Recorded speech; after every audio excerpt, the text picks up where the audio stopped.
Friends, सुरुपया Ansari, स्वागत है आपका आपके अपने यूट्यूब चैनल लड़के ऑफिशियल पर। जैसे कि बच्चों, अभी मैंने अपना KBS बैच जो आपका स्टार्ट किया होता है यूट्यूब पर, जिसमें मैंने आपको KBS से रिलेटेड टॉपिक को कंप्लीट करवाया था। आज मैं आपके लिए एक नया बैच लेकर आई हूँ। जो बैच है हमारा super TET and UP TET, जो बच्चे तैयारी कर रहे हैं उनके लिए मैं एक छोटा सा प्रयास लेकर आई हूँ। जो बच्चे तैयारी कर रहे हैं उनके लिए मेरे एक छोटा सा एफर्ट है। जैसे कि आप लोगों ने अभी KBS की तैयारी की, बहुत अच्छे से एग्ज़ाम दिया जाकर, कुछ बच्चे जो हैं जिनका एग्ज़ाम जो है कुछ ज़्यादा ही अच्छा हुआ है तो वो अभी इंटरव्यू की तैयारी में लग गए हैं। जो बच्चे मॉडरेट लेवल पर हैं वो भी कह सकते हो तैयारी में लगे हुए हैं। तो इसी कह सकते हो इसी प्रोसेस में हमने एक आप लोगों के लिए एक नया बैच लेकर आए हैं जो आपका टेट है, सुपर टेट के लिए। तो कह सकते हो जो बच्चे, ऐसा तो है नहीं कि वैकेंसी बहुत ज़्यादा हो KBS में, डिपार्टमेंट में हर बच्चा सिलेक्ट हो जाए, ऐसा नहीं हो सकता है। बच्चे एग्ज़ाम देते हैं, रेशियो के हिसाब से हमारा सिलेक्शन होता है। जिस तरह से हमारा पास आउट का कट ऑफ जाएगा उसी तरह से बच्चों का सिलेक्शन होगा। तो अब हमारा नेक्स्ट टारगेट है यूपी की जो भी कह सकते हो टीचिंग वैकेंसी है उसमें पार्टिसिपेट करना है। तो उसी को लेकर आपके लिए एक बैच लेकर आई हूँ। कुछ बच्चों के माइंड में क्वेश्चन आ रहा होगा कि वैकेंसी तो अभी आनी नहीं है, इस तरह से माइंड में। तो बेटा देखिए, जिस तरह से KBS ने अपना एग्जाम 1 मंथ में कंडक्ट करवाया है उसी तरह से हमारा जो कह सकते हो यूपी टेट सुपर टेट का एग्जाम भी कंडक्ट हो सकता है, देखने को मिल सकती है। आपको वैकेंसी बहुत ही जल्दी देखने को मिल सकती है, क्योंकि आप लोग खुद इतने समझदार हैं। 5 साल से कोई भी वैकेंसी नहीं निकाली गई है, कोई भी डाटा नहीं है अभी ऐसा, लेकिन गवर्नमेंट ने कह दिया कि अभी मेरे पास वैकेंसी नहीं है। लेकिन आप लोग इतने समझदार हैं कि किस तरह से आपके सामने एक अपॉर्चुनिटी रखी जा रही है कि अभी वैकेंसी नहीं है, आपको KBS की अपॉर्चुनिटी दे दी गई है, अब आप लोग उसमें ज्वाइन कर लें। लेकिन बहुत ही जल्दी आपको टीचिंग एग्जाम की वैकेंसी देखने को मिलेगी, ये मेरा मानना है। क्योंकि अभी 5 साल से अभी कोई भी वैकेंसी आपको देखने को नहीं मिली है, आप कह सकते हैं तो टीचिंग डिपार्टमेंट में उसमें। तो इसीलिए हमें अपनी तैयारी को बहुत अच्छी बनाते जाना है। जिस तरह से अभी हम लोगों ने KBS की तैयारी की, इतना फास्ट हम लोगों ने सिलेबस पढ़ा कि समझ ही नहीं आया कि हमें पढ़ना क्या है, छोड़ना क्या है, किस तरह की तैयारी करनी है। जैसे कि रिमझिम के क्वेश्चंस थे, मतलब एक बेसिक लेवल उठा दिया और हम लोगों ने बहुत हाई स्टैंडर्ड लेवल पढ़ा। तो उसी कह सकते हो चीज़ों को ध्यान में रखते हुए, दृष्टिगत रखते हुए वो सारी चीज़ों को हम आपके लिए कह सकते हो एक बेसिक से स्टार्ट कर रहे हैं। आपका साइकोलॉजी, जो बच्चे तैयारी कर रहे हैं बहुत अच्छे से उनकी तैयारी हो जाएगी और उनका बेसिक्स भी कंप्लीट होता जाएगा। क्योंकि जो सुपर टेट का सिलेबस न्यू पैटर्न होगा वो भी आपका पेडागोजी बेस्ड होगा, जैसे कि अभी KBS में हुआ है। उसी तरह से फैक्चुअल क्वेश्चंस आपको देखने को मिलेंगे। तो हम जो आपके छोटा सा एफर्ट्स कर रहे हैं वो आपका पेडागोजी बेस्ड ही रहेगा। बेसिक सारी चीज़ें आपको X by Z सारी चीज़ें इसी बैच में आपको देखने को मिलेंगी। तो जो बच्चों ने अभी तक हमारा चैनल ज्वाइन नहीं किया है उन तक हमारा चैनल शेयर करें और हमारे चैनल को सब्सक्राइब करें, जिससे हम मोटिवेट हो सकें, हम आपके लिए कुछ नए एफर्ट्स डाल सकें, जिससे हमें भी मोटिवेशन मिलता है आपको नए तरह से चीज़ों को सिखाने का। तो चलिए, आप लोगों के लिए एक लाइन है कि इतिहास रखने के लिए कलम की जरूरत नहीं पड़ती है, इतिहास रखने के लिए कलम की जरूरत नहीं पड़ती है, इतिहास रचने के लिए हौसलों की जरूरत होती है। तो ये मेरी लाइन जो है वो आप बच्चों के लिए थी कि आप लोग हौसला रखिए, आप भी एक दिन इतिहास रचेंगे। चलिए आते हैं हमारे टॉपिक पर। टेट सुपर टेट के लिए हमारा बैच है, ये पेडागोजी में आपके लिए लेकर आई हूँ।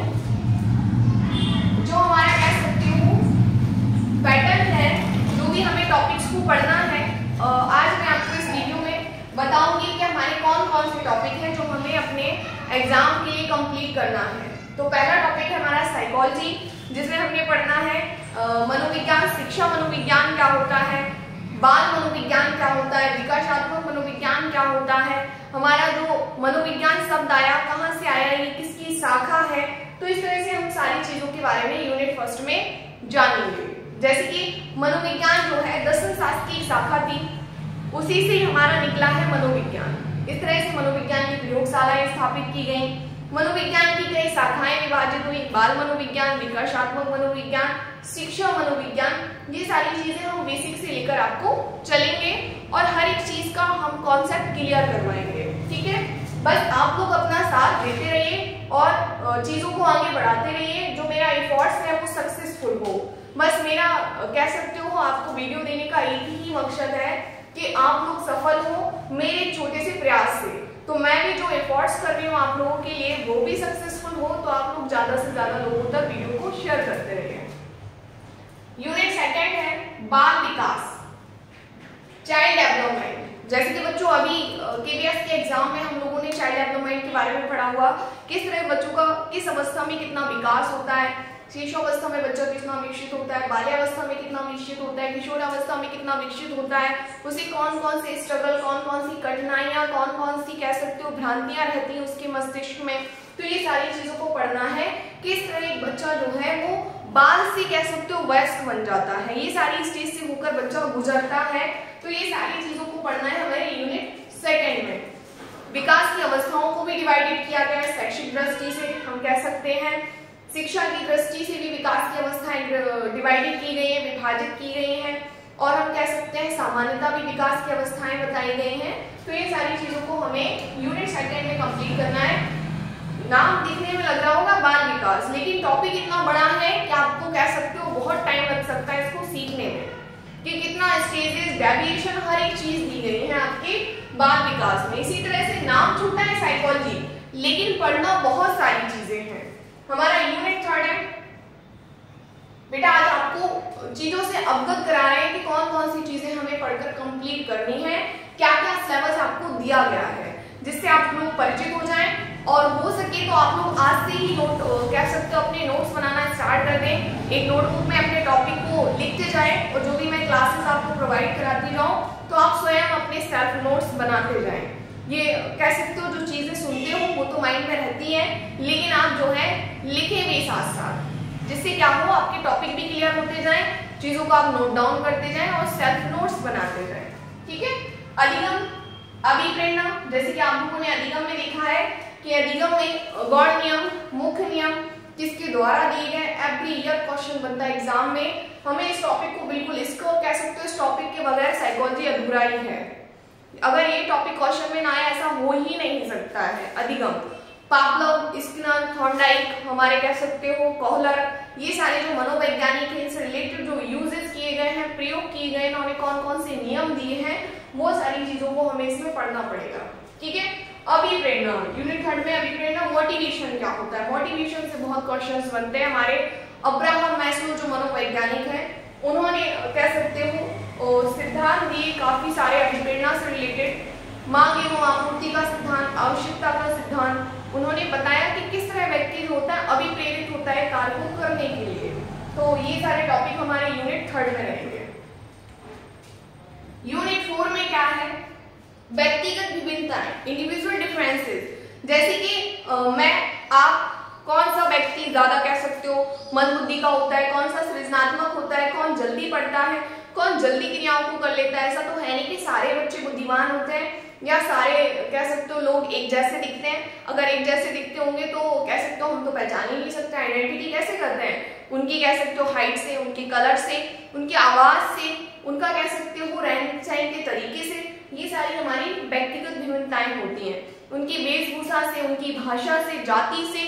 ये सब क्या है, व्यक्तिगत विभिन्नताएं हैं जो हमें एक दूसरे से क्या बनाती है, स्पेसिफिक बनाती है, विशिष्ट बनाती है। अगर हर व्यक्ति समान होने लगा तो हम एक दूसरे से पहचानेंगे कैसे, पहचान कैसे बनाएंगे। तो वो होती है हमारी व्यक्तिगत विभिन्नताएं जो हमें एक दूसरे से विशिष्ट बनाती है। ठीक।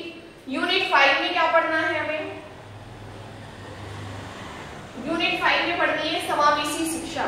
जैसे कि बच्चों कह सकते हैं इक्विटेबल एजुकेशन या इंक्लूसिव एजुकेशन, समान बालक और विशिष्ट बालक दोनों को मिलाकर जो शिक्षा प्रदान करने का कार्य करती है, ऐसी शिक्षा कहलाती है हमारी समावेशी शिक्षा।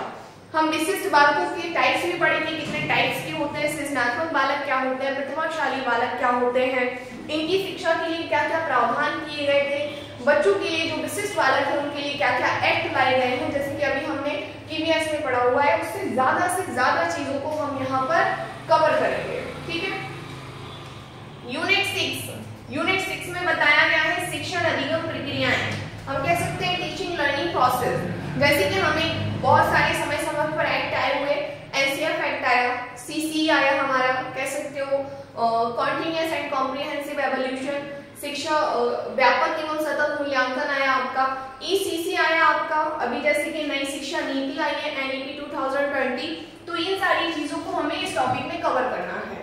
बहुत ज्यादा से ज्यादा चीजें आपको इस टॉपिक में देखने को मिलेंगी। बस आप लोग अपना सहयोग बना के रखें, अपना सपोर्ट बना के रखें और डेली लेक्चर को ज्वाइन करें और अपनी तैयारी अभी से स्टार्ट कर दें, जिससे आपको अभी क्या हुआ था ना, KBS का एग्जाम हुआ तो बच्चे एकदम भड़बड़ा गए कि हमें चीजों को करना क्या है, कौन सी चीजें पढ़नी है।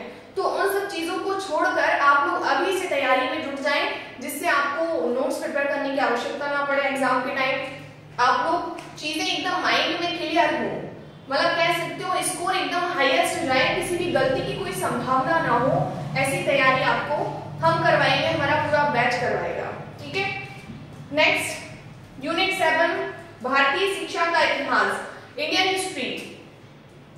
ठीक है, इंडियन जो हिस्ट्री है एजुकेशन की, वो उसके बारे में जानेंगे। जैसे कि आदर्शवाद हुआ हमारा कह सकते हो, रचनावाद हुआ, संज्ञानवाद हुआ, हम कह सकते हैं हमारी मुस्लिम कालीन शिक्षा हुई, हमारी जो भी शिक्षा के बारे में बात की गई, बौद्ध कालीन शिक्षा, ठीक है, वैदिक कालीन शिक्षा, इन सब के बारे में हम आपका इसमें पढ़ेंगे भारतीय शिक्षा के इतिहास में। ठीक है, इंडियन एजुकेशन की जो हिस्ट्री है उसके बारे में पढ़ेंगे, किस तरह से हमारी जो शिक्षा है वो एक गुरुकुल से कह सकते हो बाल केंद्रित शिक्षा के रूप में परिवर्तित हुई।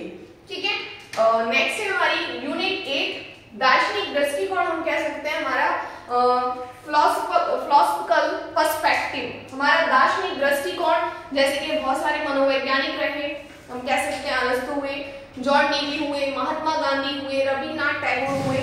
इन्होंने किस तरह शिक्षा का दृष्टिकोण बदला, किस तरह इन्होंने दार्शनिकों ने शिक्षा के प्रति अपना दृष्टिकोण बदला और अपने विचार जो है समय समय पर प्रस्तुत किए, जिससे शिक्षा में और भी ज्यादा बेहतरी लाई गई। शिक्षा में जो कमियां थी उनको कम किया गया और शिक्षा को बेहतर ढंग से विकसित किया गया।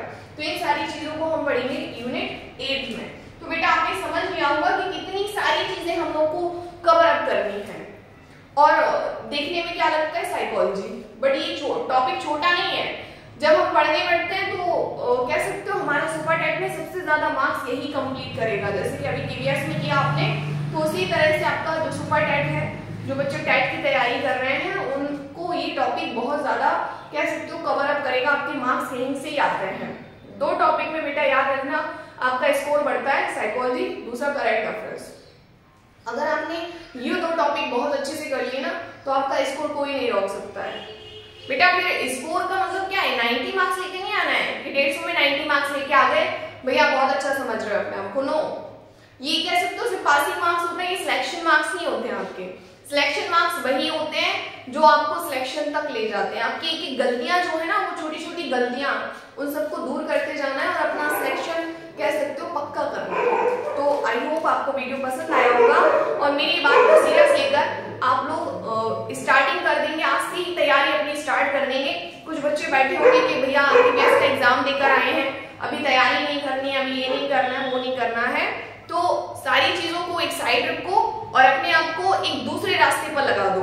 एक आपने विजय रथ प्राप्त कर लिया, दूसरे विजय रथ को प्राप्त करने के लिए तैयार हो जाइए। तो बस यही मेरा उद्देश्य है कि आप लोग जल्दी से जल्दी सिलेक्शन लें और अपनी तैयारी को बेहतर बनाएं। Thank you.